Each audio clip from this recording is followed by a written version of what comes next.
CPM നേതാവ് ശശി കടയിൽ അതിക്രമിച്ചു കയറി കുട്ടികളെയും സ്ത്രീയെയും ഉപദ്രവിച്ചുവെന്ന് പരാതി. തട്ടുകടയുടെ ബോർഡ് റോഡിൽ നിന്ന് മാറ്റുന്നതുമായി ബന്ധപ്പെട്ടാണ് പ്രശ്നമുണ്ടായത്. അരുണി കടയിലാണ് സംഭവമുണ്ടായത്.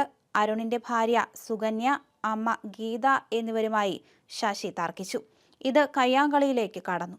സംഭവം വീഡിയോയിൽ പകർത്താൻ ശ്രമിച്ച സുകന്യയുടെ മകൻ മോഹിത്തിന്റെ കയ്യിൽ നിന്ന് ശശി മൊബൈൽ ഫോൺ തട്ടിയെറിഞ്ഞു. ഈ വീഡിയോ പുറത്തു വന്നു. കുട്ടി കരഞ്ഞതോടെ സ്ത്രീകൾ ശശിയെ തടയാൻ ശ്രമിച്ചത് സംഘർഷത്തിനിടയാക്കി. ശശി സ്ത്രീകളെ മർദ്ദിക്കാൻ ശ്രമിക്കുന്നതും വീഡിയോയിലുണ്ട്. തുടർന്ന് കടയുടമ ആര്യനാട് സ്റ്റേഷനിൽ പരാതി നൽകി.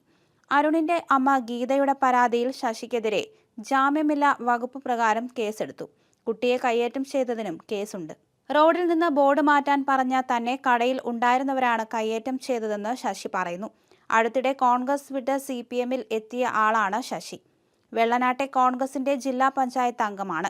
ഈ പദവി രാജിവെച്ചാണ് CPMൽ എത്തിയത്. പിന്നീട് നടന്ന ഉപതെരഞ്ഞെടുപ്പിൽ CPM സ്ഥാനാർത്ഥിയായി മത്സരിച്ച് വെള്ളനാട് ശശി ജയിക്കുകയും ചെയ്തു.